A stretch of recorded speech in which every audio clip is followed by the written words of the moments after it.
morning and welcome back to Football League World TV. We've gone under the microscope show for you this morning where we're going to be looking ahead to the Championship playoff final on Sunday between Huddersfield Town and Nottingham Forest. I'm your host, Alfie Burns, and joining me is my colleague, Billy Mulley. Billy, how are you getting on this morning?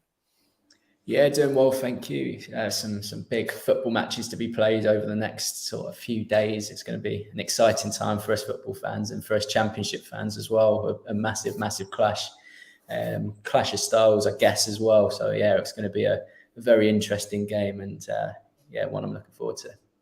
Absolutely. We're streaming across Facebook, YouTube and Twitter this morning, discussing the playoff final and who out of Huddersfield and Nottingham Forest will be playing in the Premier League next season. So as always, if you are joining us, get in your score predictions. We want to know who you think will be in the top flight next season.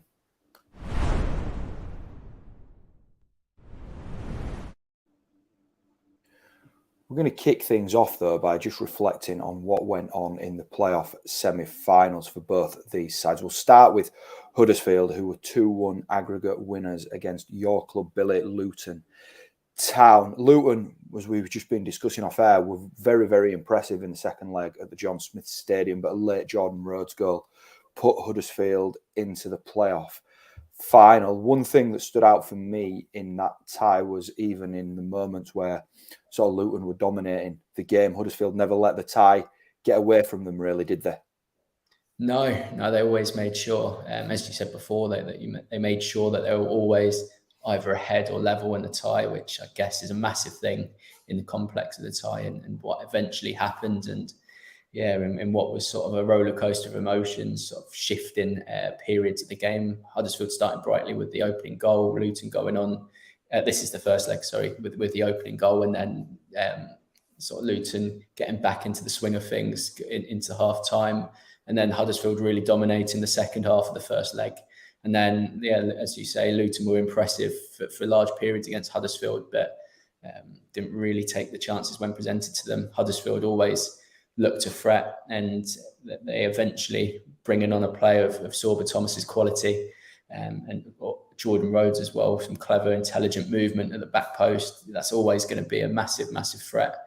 And yeah, Luton were left to rue, missing a fair few chances in that game, but with Huddersfield, we've sort of seen it all season. Their ability to just make sure that they don't lose games or they're not in a losing position, it's just been incredible this year, and it's what makes it, as much praise we can give Nottingham Forest this season for everything that's gone on. It just makes it so difficult to write Huddersfield off at any given moment. Yeah, I think one thing about that semi-final was the fact that Huddersfield just never went behind in the tie, and there's a lot to be said for that when it comes to playoff football. And in many ways, looking at the final, probably the side that takes the lead at Wembley will be the ones to go on and win promotion. Certainly, yeah. As you say, I think that first goal is going to be massively important. Both teams, particularly Huddersfield, have protected leads very, very well this season, and they've got such a resilient defence that if they do edge in the lead, the way they play, the way they can restrict the opposition, it's definitely going to be crucial who gets that first goal. And with Nottingham Forest, we've seen this season sometimes when they get the opening goal, they can go on and score a couple up very, very quickly after, which can take the game out of Huddersfield's reach, which again makes this notion of getting the first goal that little bit more important. As for Forest, then there was a little bit more eventful, their semi-final with Sheffield United 3-3 on aggregate after 180 minutes. And then Brice Samba, the hero in the penalty shootout, as I'm sure everybody that's joining us is aware. Billy, do you think we saw the good and the bad of Forest in that 180 plus minutes against Sheffield United? Yes, yeah, I think that's the best way to describe it. We've seen them in the first leg look unbelievable, really. Should have really taken a bigger lead back to the City ground, but this season, Nottingham Forest have blown teams away when playing away, and it's been quite interesting to see the late goal to sort of add a little bit more competition into the second leg in what it actually did in the end. It was a very, very interesting 2 games of football. As we say, Nottingham Forest dominated pretty much every aspect of that first leg, capitalised on defensive errors and perhaps sloppy play from Sheffield United that we haven't really grown accustomed to seeing for much of this season. And then a real positive response from Paul Heckingbottom's side at the start of the second game, and they managed to maintain that. I wouldn't say dominance, because I think Nottingham Forest did again show their class in glimpses, but yeah, it was definitely Sheffield United who were the better side during the 90 minutes. And yeah, we then entered the 30 minutes of extra time, and yeah, it was just anybody's game from there. And going into the penalty shootout, two very, very good goalkeepers at this level, Bryce Samba and Wes Fotheringham, both have done really, really well. But yeah, Bryce Samba and his intelligent water bottle antics have to be paid a lot of tribute, because it wasn't pivotal, but it was definitely a helping hand in what happened.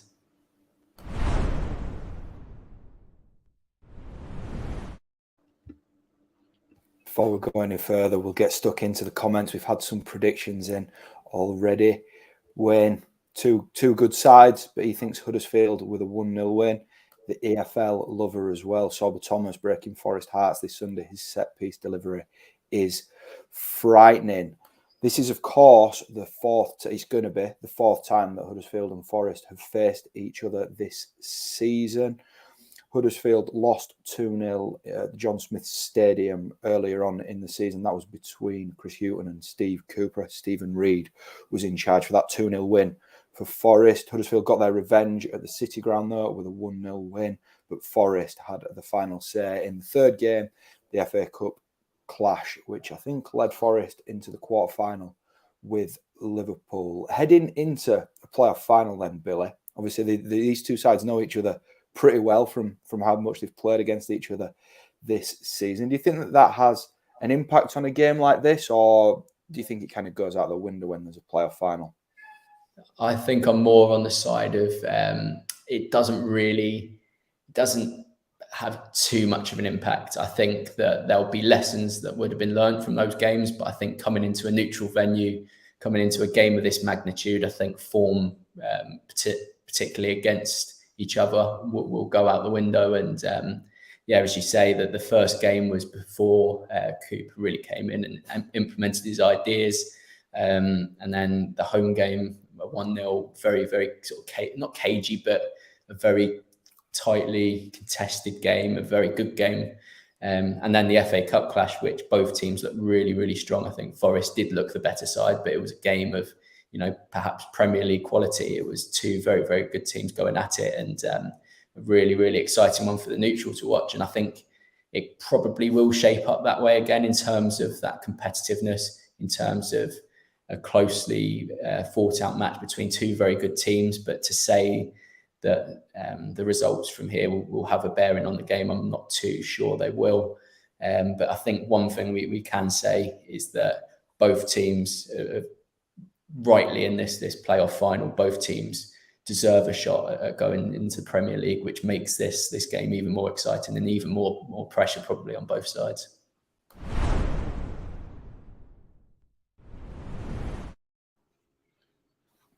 As for that all-important team news, then we'll get stuck into that. I was at the Huddersfield Media Day yesterday. Sorba Thomas declaring himself 100% ready after his knee injury. Danny Ward also set to be available, having limping out of the second leg against Luton. He's going to be available, and there's an outside chance that Matty Pearson could come into consideration for Carlos Corberán. In terms of Sorba Thomas, then he's probably the place to start. Billy, would you start him?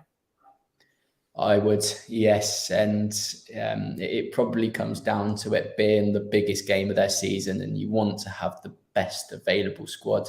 Sorba Thomas, what he can do on a football pitch is just sort of unrivaled in the Championship. He's not just a player that can cause problems in open play with his sort of direct running, creative abilities. He's also, his set pieces are completely unrivaled, and I don't think I've seen a better set piece taker, a more consistent set piece taker than Sorba Thomas.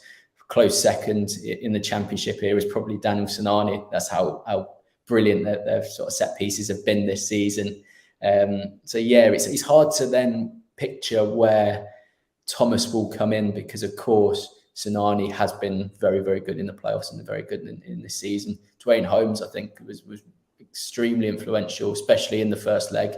Also really, really important in stages in the second leg as well. So it's hard to pinpoint exactly where he'll come in, who he'll come in for. But I do think Corberán has to start him. As I say, he's the kind of player that will give Nottingham Forest a tough day if allowed to run at the defence, and not just set piece delivery. It's more than that. It's running at the defenders and committing them. Excellent link up play. He's just really, really continued to progress this season. Obviously started the campaign very well, but he's just added different elements to his game this season, and he's sort of developing a really good partnership with his forward players as well, which could be pivotal.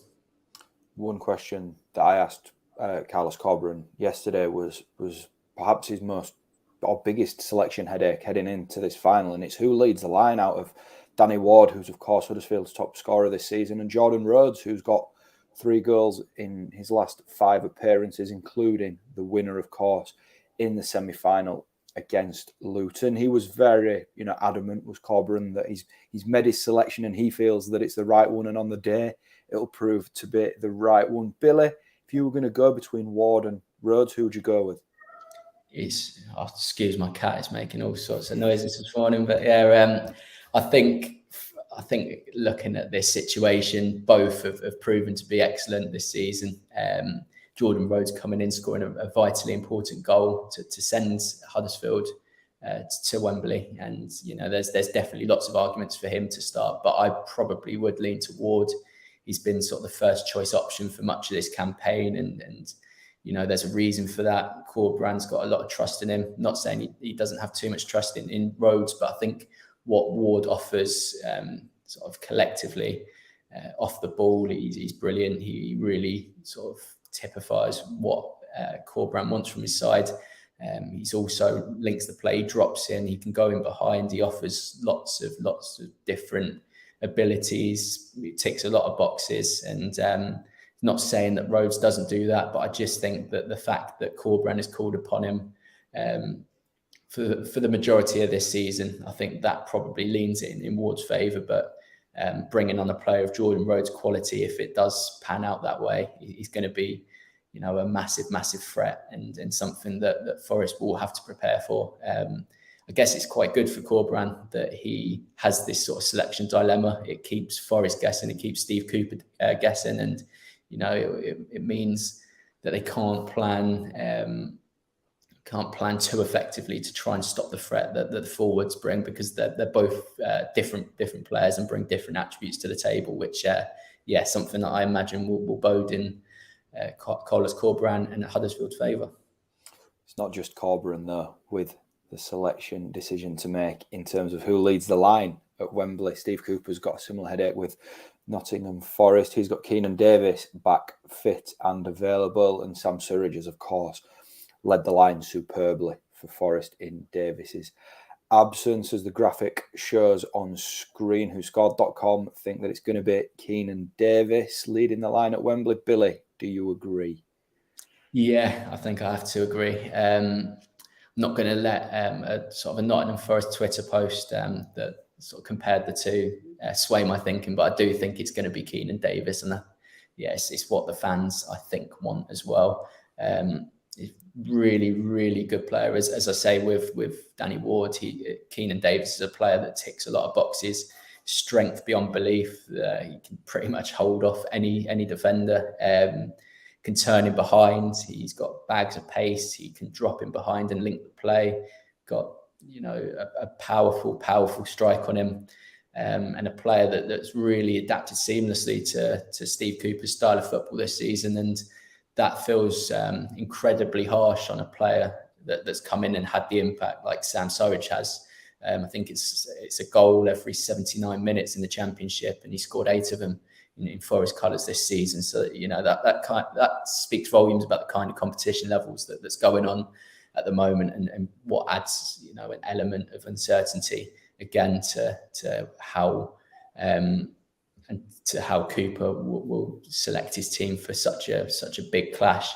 Yeah, I think I'd have to go for Davis, but it's definitely one that, as you say, I think it's going to give Steve Cooper a headache going into Sunday's clash. As for the rest of Forest's side, I guess with Max Lowe out and Jack Colback deputising at left wing back, the rest of it sort of picks itself, doesn't it? Yeah, barring any injuries that may be picked up between now and Sunday, shouldn't really, hopefully not be any, because as you say, the team that's displayed on there have played a lot of football under Steve Cooper this season. Sort of Steve Cook coming in and playing a massive role. It's brilliant to see actually how settled it's been, because you've got a player like Tobias Figueiredo, who's good enough to get into the majority of championship teams, in my opinion. He's having to sort of sit in a deputy option and sort of first reserve in central defence. You've got some brilliant talents who one way or another should be playing Premier League football next year in Jed Spence, Brennan Johnson, Joe Worrell as well, even Scott McKenna as well. He's been terrific this season. So yeah, it's definitely a good thing that they've got such a settled squad. I think that's going to be massive. But at the same time, Huddersfield have that kind of settled nature of the squad as well. So it's not really at an advantage of anybody, because it's so sort of closely matched and there's so many links in terms of sort of squad availability. But at the same time, yeah, I think it's going to be more down to how both teams prepare in terms of off the ball, and it will probably be more tactical than it will be player personnel. I think it's going to come down to the tactical decisions rather than who's actually on the pitch.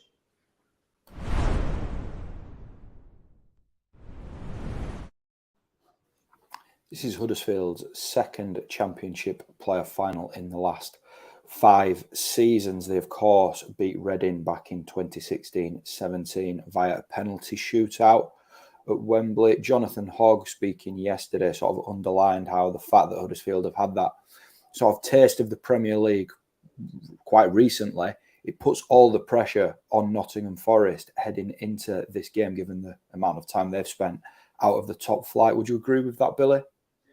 Yeah, I do agree, but I less agree with the reasoning. I think the pressure might be on Forest more because of the narrative, because of how Steve Cooper's taken over and everything's been sort of on a pure upward trajectory so far, and it hasn't really hit any bumps.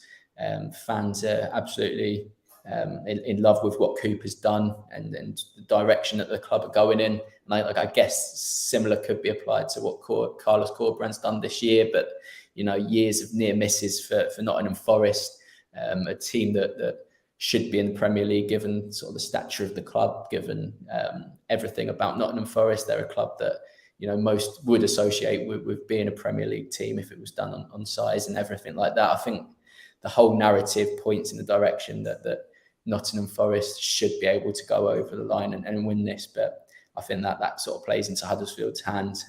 Been the underdogs all season. I think they were 5th favourites to get relegated. So yeah, it's a comfortable situation for Corberán to be in, because they've been written off all season and they've produced sort of magical things, I have to say. I mean, it's a big topic at the moment, right across sort of the national media, but over 20 years since Forest were last in the Premier League, and arguably they've never been this close to getting back amongst the likes of Manchester United, Liverpool, Manchester City, Arsenal, all those clubs. Billy, I'll stage a slightly different question here. Why is sort of the class of 21-22 different, and why can they go on and win promotion? Yeah, as you say, you mentioned sort of the Chelseas, the Liverpools, the Man Cities, the Evertons, all these sort of big Premier League clubs, and Nottingham Forest deserve to be there.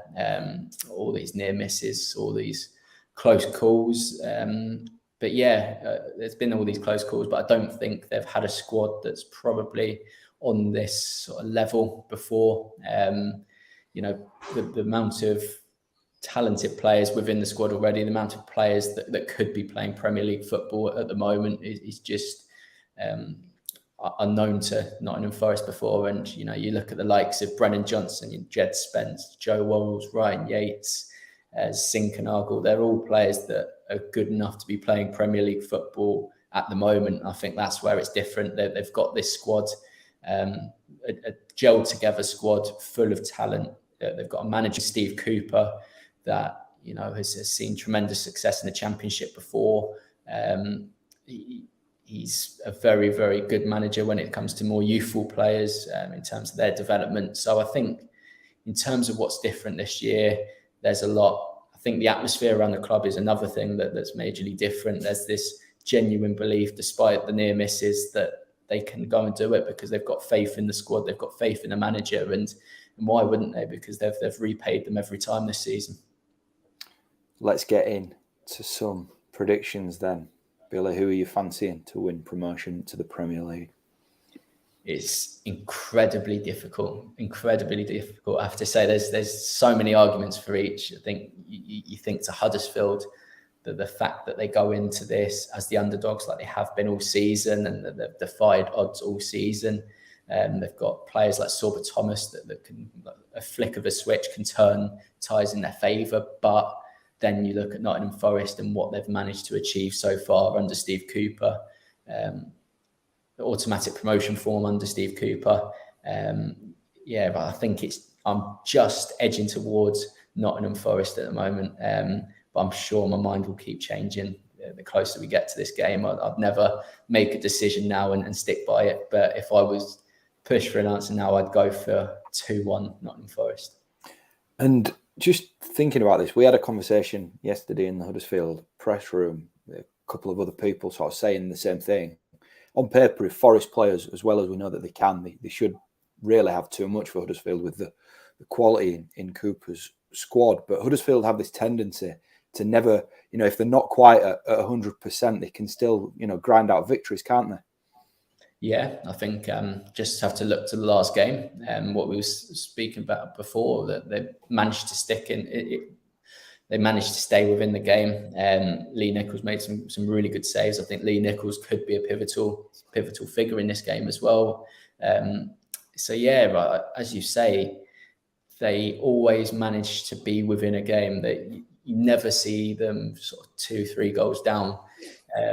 Well, at least since the turn of the year anyway, that they're always in and around doing something great, bar maybe that Bournemouth performance. And yeah, as you say, it's quite an interesting finding, because Nottingham Forest have sort of the other side of things, have a tendency of scoring a few goals once they're on top and sort of taking a game out of the opposition's sight within minutes. So yeah, it would be interesting to see how this one pans out. And as I say, I'm sort of on the side of Nottingham Forest at the moment, but I'm sure that might change, because, you know, every sort of half an hour you hear something different about this game, and it could impact me on and change my mind on who I think will actually go on and secure Premier League football for next year.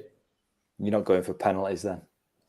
No, I think it'll be absolutely heartbreaking for the team that don't go up because of penalties, because both, as I say before, deserve to be where they are this season.